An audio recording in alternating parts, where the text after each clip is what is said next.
आपको प्रधानमंत्री की बात सुनाई, जिन्होंने कहा कि अगर कांग्रेस पार्टी इतनी मुसलमानों की पैरोकार है तो अपना अध्यक्ष क्यों नहीं बनाती किसी मुसलमान को, 50% टिकट क्यों नहीं रिजर्व कर देती है मुसलमानों के लिए।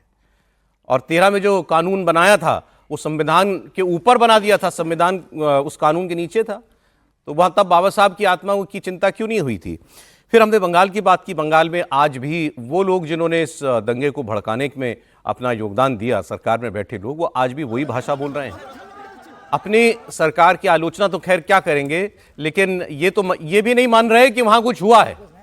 वो कह रहे हैं तो बीएसएफ वालों ने करवा दिया, एक नेता टीएमसी का कह रहा है, दूसरा कह रहा है पुलिस की गोली से मरे वहां पर लोग, इसकी जांच होनी चाहिए। अब मैं आपको और लोगों के बयान दिखाता हूं। मौलाना मदनी, पहले उन लोगों की बात जो वक्फ के नाम पर चाहते हैं कि पूरे देश में किसी तरीके से मुसलमान सड़क पर निकल आए, तो उसी में मौलाना मदनी है, जमीयत उलमा हिंद वाले, और इनका कहना है कि ये वक्फ का मामला ही नहीं है, ये तो राजनीति का मामला है, लेकिन हम लड़ेंगे और अगर जरूरत पड़ी तो सब्र करेंगे। अभी ये सब्र का पीरियड चल रहा है या लड़ने का पीरियड चल रहा है, ये वही बताएं। इमरान मसूद कांग्रेस पार्टी के सांसद हैं, ये कह रहे हैं जिस दिन हम आ जाएंगे 1 घंटे में इलाज कर देंगे। किसका? अवधेश प्रसाद, ये भी समाजवादी पार्टी के सांसद हैं, ये कह रहे हैं हम आएंगे तो 48 घंटे में वक्फ का कानून हटा देंगे। तो इनकी बात मैं आपको सुना रहा हूं। अच्छा, एक मौलाना साहब रह गए, ये मौलाना नियाज हैं, ये कह रहे हैं कि ये सारा का सारा जो भी मामला इस वक्त आप देख रहे हैं, ये डेमोक्रेसी वर्सेस डिक्टेटरशिप है। तो ये जो जिहादी वहां निकले थे मुर्शिदाबाद में, ये डेमोक्रेसी बचाने के लिए निकले थे शायद उनके हिसाब से। तो सुन लीजिए आप इन लोगों की बातें, मौलाना मदनी, मौलाना नियाज, इमरान मसूद, अवधेश प्रसाद। मामला वक्फ का नहीं है, मामला पॉलिटिक्स का है। मुसलमानों के नाम पर, मुसलमानों के खिलाफ, मुसलमानों के लिए कभी हमदर्द बन के और कभी गाली दे के, हमदर्दी के पीछे भी गाली ही छुपी हुई है। इस एक्ट को दुर्भाग्य के साथ, दुर्भावना के साथ, दुर्भावनापूर्ण एक्ट है ये अमेंडमेंट है। ये सोसाइटी के लिए, कम्युनिटी के लिए या मुल्क के लिए, मान लो सोसाइटी के लिए, मुसलमानों के लिए खराब होता, मुल्क के लिए अच्छा होता, तो भी हमारे सर आंखों पे हो सकता था। हाँ ठीक है, थोड़ा तकलीफ होगी, बर्दाश्त कर लेंगे, कोई बात नहीं, देश का भला हो जाए। न देश के लिए, न कॉमन सोसाइटी के लिए, इंडियंस के लिए, और न ही मुसलमानों के लिए, किसी के लिए ये कानून सही नहीं है और इस तरह के अमेंडमेंट सही नहीं है। जिस तरीके से कि वक्फ के सिलसिले में एहतजाज करने वालों को कुचला जा रहा है और उनकी जुबान बंद की जा रही है, सिर्फ काली पट्टी लगाने पर जो कुछ हो रहा है, ऐसे में सवाल अब सिर्फ वक्फ का नहीं रह गया, डेमोक्रेसी वर्सेस डिक्टेटरशिप का सवाल पैदा हो गया। आपको मालूम है कि इमरजेंसी में क्या हुआ था? सबसे पहले हमारी जुबान पे पाबंदी लगाई गई थी। उससे बड़ा इस वक्त सवाल है कि किस तरीके से पूरे मुल्क के अंदर दहशत फैलाई जा रही है। ऐसे में हमारे लोग जो रिएक्ट करेंगे तो ये जरूरी है कि हम उनकी सही रहनुमाई करें। तो इसको, इस मुल्क के जो अवाम है, इतनी बड़ी तादाद है, उनको आप लाठी और डंडे के जरिए दबा नहीं सकते। ये कभी नहीं हुआ है और ना आइंदा होगा। और ये कानून जिसको ला करके आपके बीच में बताया जा रहा है, बहुत चेयरमैन साहब ने बहुत तफसील के साथ बताई, इसलिए मैं बात दोबारा दोहराना नहीं चाहता, लेकिन आपसे पूछना चाहता हूं, मस्जिद नहीं होगी तो नमाज कहां पढ़ोगे? कब्रिस्तान नहीं होगे तो दफनाए कहां जाओगे?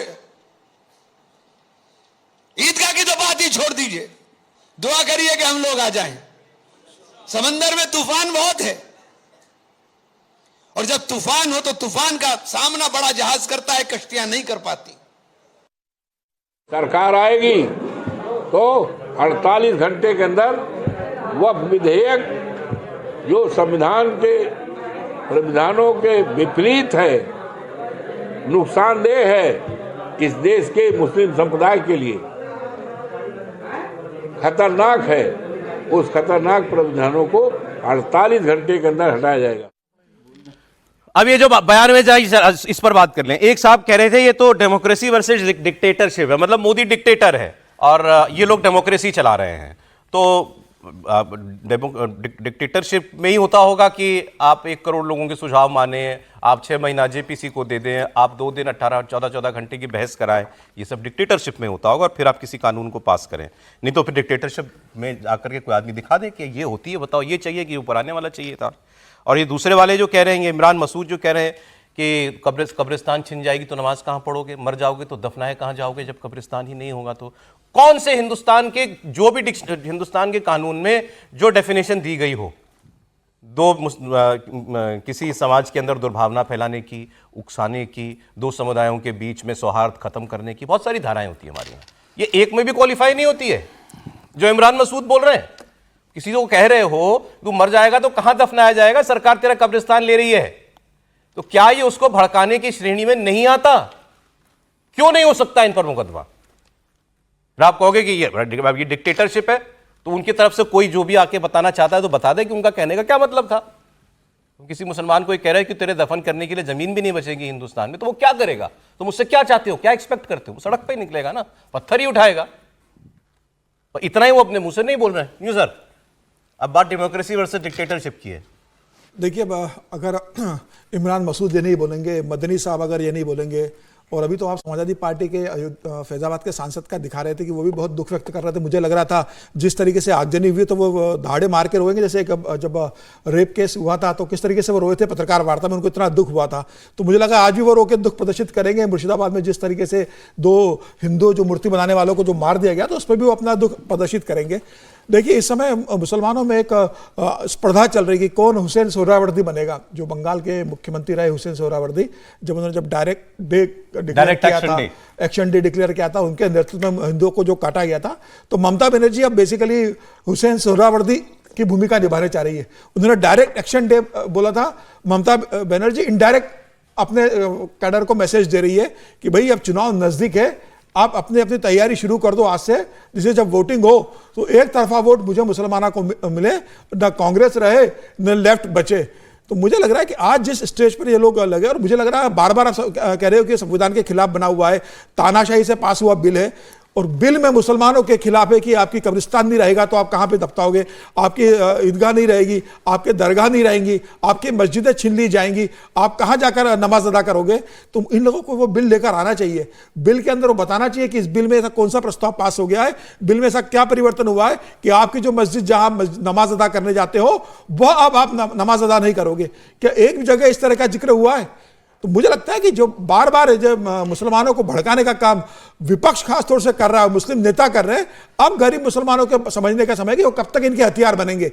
3 तलाक पे उनको भड़काने की कोशिश की थी, सीएए पर उनको भड़काने की कोशिश की थी, राम जन्मभूमि का जब निर्माण हो रहा था उस समय भड़काने की कोशिश की थी कि आपके बाबरी के ऊपर बना हुआ है, आप अपने धैर्य की क्यों इनको भड़काने का मौका क्यों दिया जा रहा है? इसलिए क्यों नहीं कार्रवाई होती इनके ऊपर? नहीं, अब सरकार तो कार्रवाई करेगी। आदमी बोल रहा है जो कलकत्ता का मंत्री, अब कलकत्ता यही डेमोक्रेसी है। जिस सरकार है, नरेंद्र मोदी को तानाशाह बोलते हैं और कहते हैं कि तानाशाही का रवैया अखरा रहे हैं, उसी प्रधानमंत्री मोदी के नेतृत्व में, उसी भारतीय जनता पार्टी के तीसरे कार्यकाल में भी आप देश भर के अंदर आंदोलन कर रहे हो, आप इस तरह के बयान दे रहे हो, उसके बाद सरकार आप पे कार्रवाई नहीं कर रही है।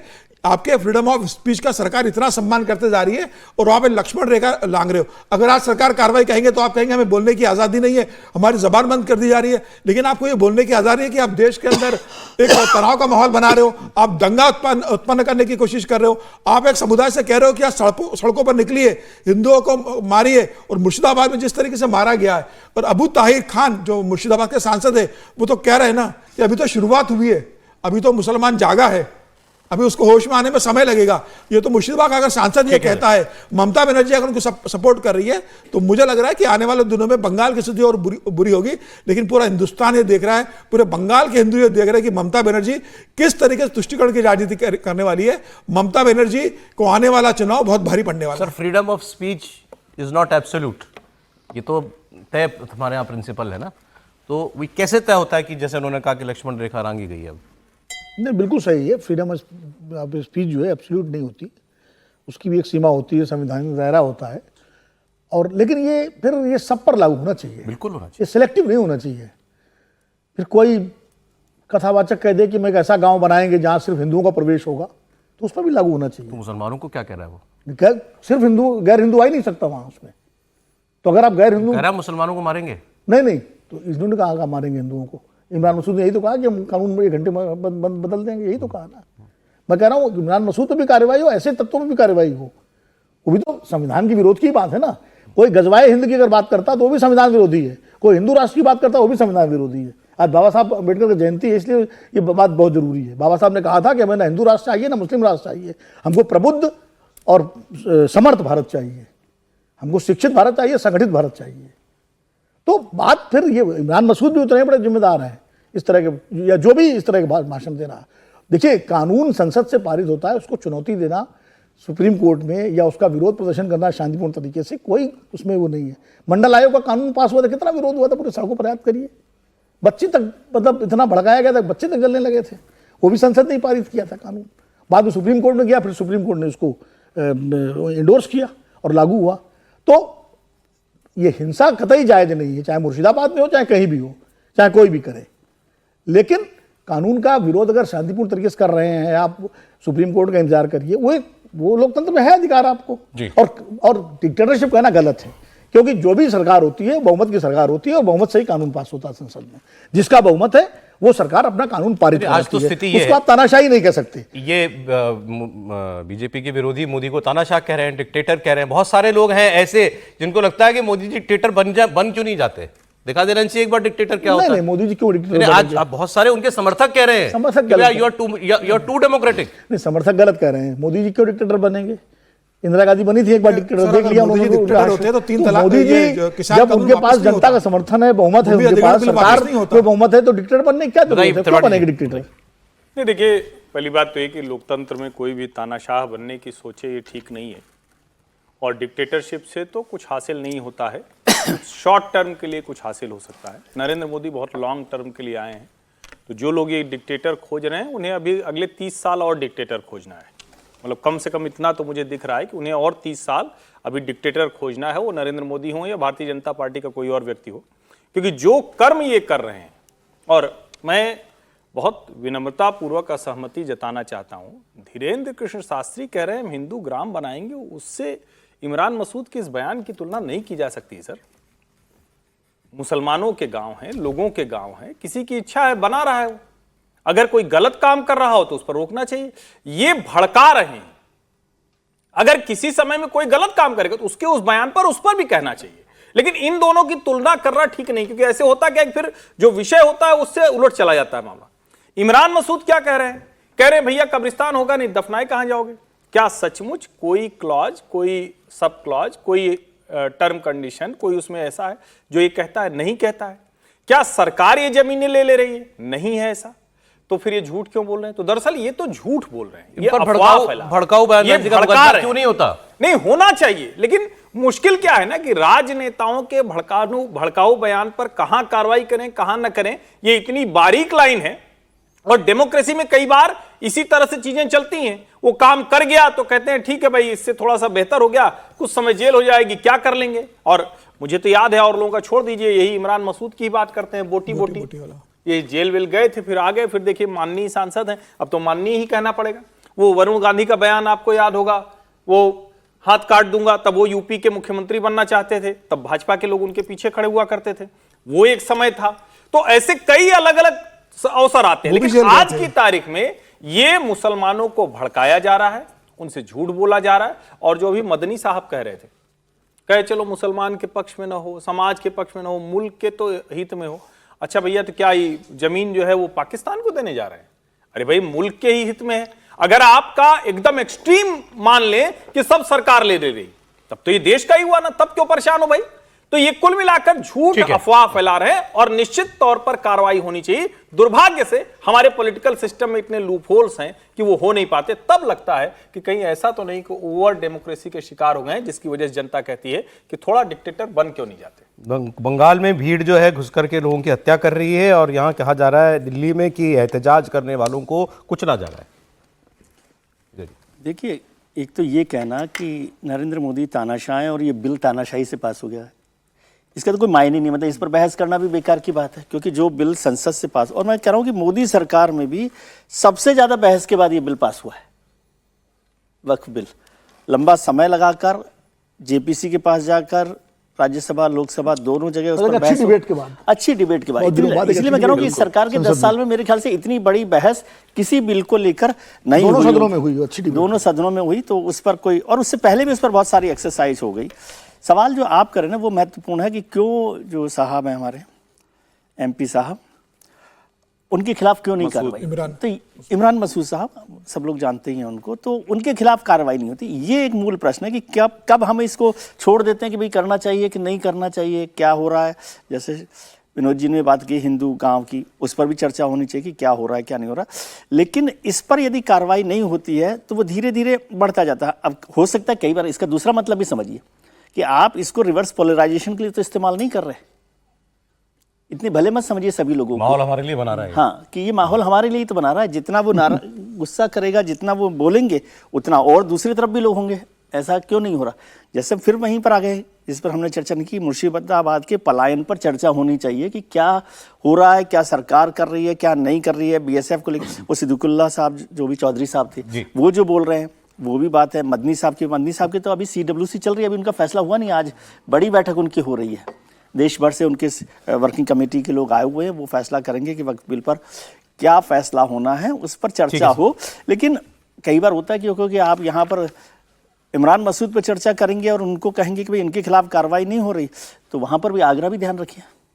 वो हो रही कार्रवाई, जो डंडे लेके आ रहा है वो पकड़ इतने लोग 1000 लोग तलवार लेकर हमने बात की थी, इनको तलवारों की परमिशन कैसे मिल गई इनको? हाँ, तो कौन सी कार्रवाई हुई? कार्रवाई कौन सी हुई? बात मैं एक लाइन सर समय हो गया, इसके अगले सेक्शन में किसी भी वो हिंदू गांव किसी को तराज नहीं है, लेकिन वहां गैर हिंदुओं को प्रवेश नहीं होगा, ऐसा देश में कोई भी गांव नहीं है, चाहे मुसलमान बहुल हो चाहे हिंदू बहुल हो।